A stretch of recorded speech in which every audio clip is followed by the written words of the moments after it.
ओम श्री गणेशाय नमः। गजाननं भूतगणाधिसेवितं कपित्थजम्बूफलचारुभक्षणम् उमासुतं शोकविनाशकारकं नमामि विघ्नेश्वरपादपङ्कजम्।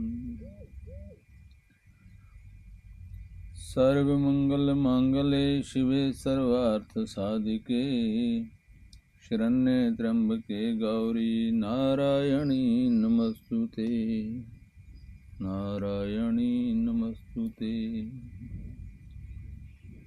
कृष्णाय वासुदेवाय देवकीनंदनाय च नन्दगोपकुमाराय गोविन्दाय नमो नमः। कृष्णाय वासुदेवाय हरे परमात्मने प्रणतक्लेशनाशाय गोविन्दाय नमो नमः, गोविन्दाय नमो नमः। भगवान का भजन कीर्तन करने से मन की व्यथा खत्म हो जाती है और अपने आप को एक मर्यादा में जीवन में रहने का बल मिलता है। जैसे ही भगवान के नाम का कीर्तन, भगवान के गुणों का गान किया जाने लगे, वैसे ही हमारे मन में, हमारी बुद्धि में समाज के प्रति, संसार के प्रति कैसे व्यवहार करें, कैसे उनके साथ रहें आदि मर्यादाओं का अनुभव अपने आप होने लग जाता है। क्योंकि भारत देश एक बहुत उच्च संस्कृति एवं मर्यादा पालन के लिए जाना जाता है। मर्यादा पुरुषोत्तम भगवान श्री राम इस देश की पहचान है और उनके कार्य इस देश के आदर्श हैं। पुराने समय में छात्र विद्या ध्यान के लिए गुरुओं के आश्रम में जाया करते थे।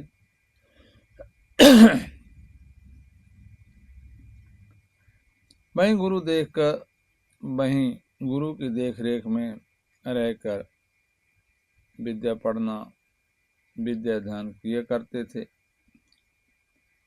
अध्ययन पूरा कर लेने पर गुरु उनकी परीक्षा लेते थे।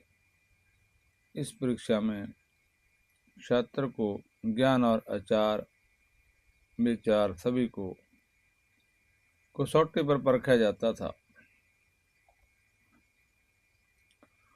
उत्तीर्ण होने पर उसे उपाधि के योग्य माना जाता था। इसी कर्म में छात्र के आसपास की जानकारी भी गुरु प्राप्त कर लेते थे। ऐसी एक परीक्षा रोचक आख्यान जहाँ प्रस्तुत है।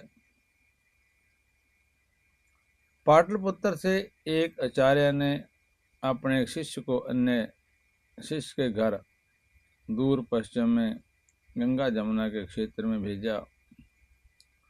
जाने वाले शिष्य शरीर पर एक कटी वस्त्र पहनकर हाथ में एक डंडा और दूसरे हाथ में लाल कपड़े में बांधी हुई एक हांडी अर्थात मटका, मिट्टी का पात्र होता है, लेकर चला। यह यात्रा उसने 1 महीने में तय की थी। सो थक कर पसीने पसीने हो गया था। पूछता पूछता वह वहां पहुंचा। वहां पहुंचकर गृह स्वामी के पास जाकर जोर जोर से रोने लगा। गृह स्वामी ने इतना ही पूछा कि कौन हो और कहाँ से आए हो। शिष्य ने बताया कि वह पाटलिपुत्र से आया है और हांडी की ओर संकेत करके बोला कि इसमें आपके पुत्र की भस्मिक अस्थियां हैं। और फिर जोर जोर से रोने लगा। गृह स्वामी का पुत्र भी वहीं पड़ता था जहाँ से वह शिष्य आया था, परंतु इससे गृह स्वामी विचलित या हताश नहीं हुए। बड़ी शालीनता से आने वाले शिष्य से बोले, आप बहुत लंबी यात्रा करके जहाँ तक पहुँचे हैं, निश्चय आप थके होंगे, इसलिए पहले आप स्नान कर भोजन ग्रहण कर लें। शिष्य आश्चर्य से गृह स्वामी की ओर देखने लगा। गृह स्वामी ने पुनः अनुरोध किया तो शिष्य ने स्नान किया और भोजन भी तृप्त होकर किया। इस बीच कोई कुछ नहीं बोला। शिष्य ने फिर रोना चाहा तो गृह स्वामी ने कहा कि अब आप विश्राम कर लें, बाद में अन्य बातें करेंगे। शिष्य हैरान था कि युवा पुत्र की मृत्यु की बात से भी गृह स्वामी विचलित नहीं है, बल्कि मेरे खान पान तथा विश्राम पर जोर दे रहा है। अस्तु आराम करने पर शिष्य को नींद आ गई। नींद पूरी होकर आंखें खुली। इस पर शिष्य स्वयं को लज्जित सा अनुभव कर रहा था। नित्य कर्म से निवृत्त होकर शिष्य ने फिर बताने की इच्छा प्रकट की तो गृह स्वामी ने सहमति दे दी कि अब आपने आने का प्रयोजन बताओ। आगंतुक शिष्य फिर पहले की भांति कुछ रोया और लगभग रोते हुए ही बोला, श्रीमान, आपका पुत्र आश्रम से जंगल में लकड़ियां लेने गया था। वहाँ मैं एक विषधर सर्प का शिकार हो गया और मृत्यु को प्राप्त हो गया। शिष्य ने देखा कि गृह स्वामी के चेहरे पर कोई विषाद या दुख का भाव नहीं है। मैं फिर बोला, श्रीमान, आचार्य जी ने हम सब के साथ मिलकर उसकी अंत्येष्टि कर दी और उसकी अस्थि इस कलश में भरकर आपके पास भेज दी। आपका पुत्र हमारा मित्र था, बहुत होनहार था। और वह फिर फुट फुट कर रोने लगा। गृह स्वामी ने उसे ढांढस बंधाया, बतस, दुखी मत हो, जो हुआ ठीक हुआ। आप जहाँ तक आए और भी अच्छा हुआ, परंतु मैं आपको जहाँ की कुछ बातें बताना उचित समझता हूँ। ध्यान से सुनो। जहाँ पर किसी को सताया नहीं जाता है, जहाँ पर बांधवों में आपसी सौहार्द बना हुआ है, जहाँ पर आपसी झगड़े तो कभी होते ही नहीं हैं, पशु पक्षी तथा मनुष्य आपस में मित्र भाव से रहते हैं, प्रकृति से मातृवत व्यवहार किया जाता है, तभी जहाँ मेघ अर्थात बादल समय पर बरसते हैं, अनुकूल हवाएं चला करती हैं, मानव के प्रति आदर युक्त है, स्नेह युक्त है, प्यार युक्त है। जहाँ कभी बाढ़ नहीं आती और बूढ़े लोगों की याद में भी कभी अकाल सूखा नहीं पड़ा है, लोग परिश्रमी हैं, राजा तथा घर का मुखिया न्यायप्रिय है, सभी लोग मर्यादित एवं अनुशासित हैं। जहाँ का कोई व्यक्ति समाज की मर्यादा को भूला नहीं है, बल्कि आदर से साथ मर्यादाओं का पालन करता है, और वतस जहाँ मर्यादाओं का पालन किया जाता है, लोग एक दूसरे के साथ प्रेम पूर्वक रहते हैं। प्रकृति भी जहाँ अपना स्नेह उड़ेलती हो, ऐसे स्थान पर पिता के सामने पुत्र की मृत्यु नहीं हो सकती। मुझे इस बात का पूर्ण विश्वास है कि मेरे पुत्र की मृत्यु हो ही नहीं सकती। अब तुम सही वास्तविक बात बताओ। इस बार शिष्य रोया नहीं, परंतु उसकी आंखों से आंसू बहने लगे।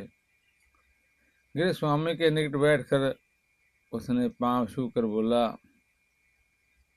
क्षमा करें तात, यह सब नाटक था। परीक्षा का एक अंग था।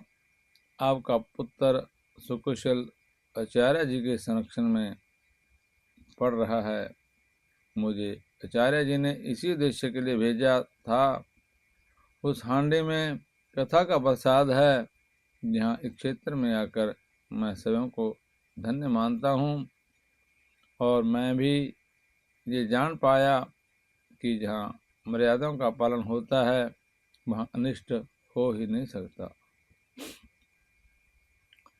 जहाँ गौओं की सेवा होती है, भगवान के नाम का कीर्तन होता है, जगह जगह गौशालाएं बनी हुई हैं, और जहाँ धर्म का प्रचार हो रहा है और लोग भगवान को भोग लगाकर भोजन करते हैं, कीर्तन करके सोते हैं, ऐसे हम जहाँ आए और हम भी आपको अपने आप को धन्य मानते हैं। परंतु ऐसा जो मर्यादा जीवन आजकल नहीं पाया जाता, इसलिए जहाँ दुर्भिक्षी, अनिष्ट, अकाल मृत्यु और बाढ़ जैसी परिस्थितियाँ बनी रहती हैं। कहीं वर्षा अधिक हो जाती है, कहीं कम हो जाती है। इसीलिए आज परिस्थितियाँ एकदम उल्ट हो गई हैं। ना कोई मर्यादा को जानना चाहता है, और ना कोई मर्यादित होना ही चाहता है।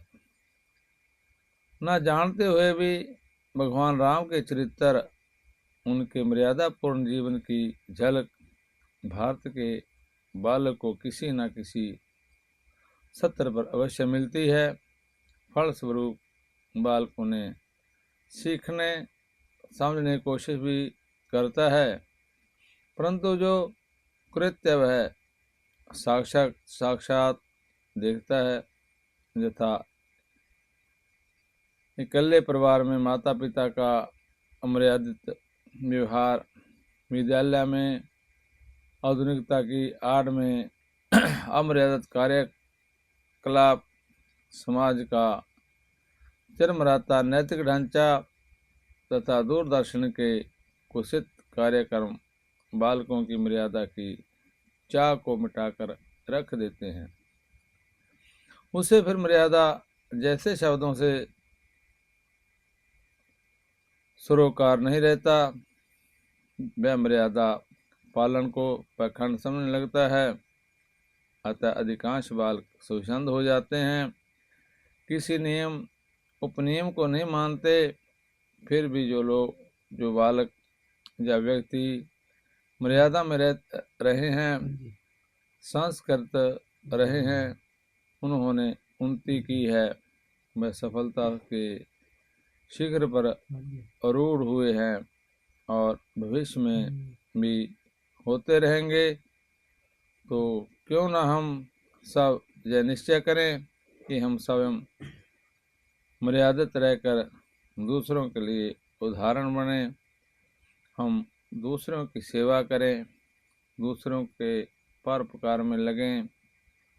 जहाँ कहीं हमको पता चले कि वहाँ इस वस्तु की ज़रूरत है और मर्यादा में रहकर उसके अनुसार हम उस वस्तु को उनको दें, क्योंकि सात्विक अन्न से सात्विक गुण उत्पन्न होते हैं। इसीलिए जहाँ कहीं भी हो सात्विक अन्न का दान करें, गौशालाओं में जाएं, जहाँ गौ माताएं दिखें उनकी सेवा करें। गौ माता के लिए हमको दिन रात सोच विचार करनी चाहिए कि हम जब गौ माता की सेवा करेंगे तो हमारा कल्याण होगा। हम मर्यादा में रहकर उनके लिए दान भी करें, उनकी सेवा भी करें, गौशाला में जाएं और वहाँ जाकर उनके साथ जो वहाँ के गोपाल हैं मेल जोल करें, उनके काम में हाथ बटाएं, उनको जल गुड़ दाना शक्कर इत्यादि लेकर अपने हाथों से खिलाएं और गौओं की सेवा करते रहें, तो हम अपने आप ही मर्यादा में रहने का स्वभाव पड़ जाएगा। माँ बाप का और अपने से बड़ों का आदर करते हुए उनकी आज्ञा अनुसार कर्म करें। इसीलिए हम भगवान के प्रिय हो सकते हैं और भगवान हमको अपना सकते हैं और हमको भगवान का आते जाते समय भगवान का कीर्तन करना चाहिए, नाम सिमरण करना चाहिए, सवेरे जल्दी उठें और अपना नित्य कर्म करें, मर्यादा में रहकर ही सारे कर्म करें। इसलिए भगवान खुश हो जाते हैं। ओम शांति शांति शांति।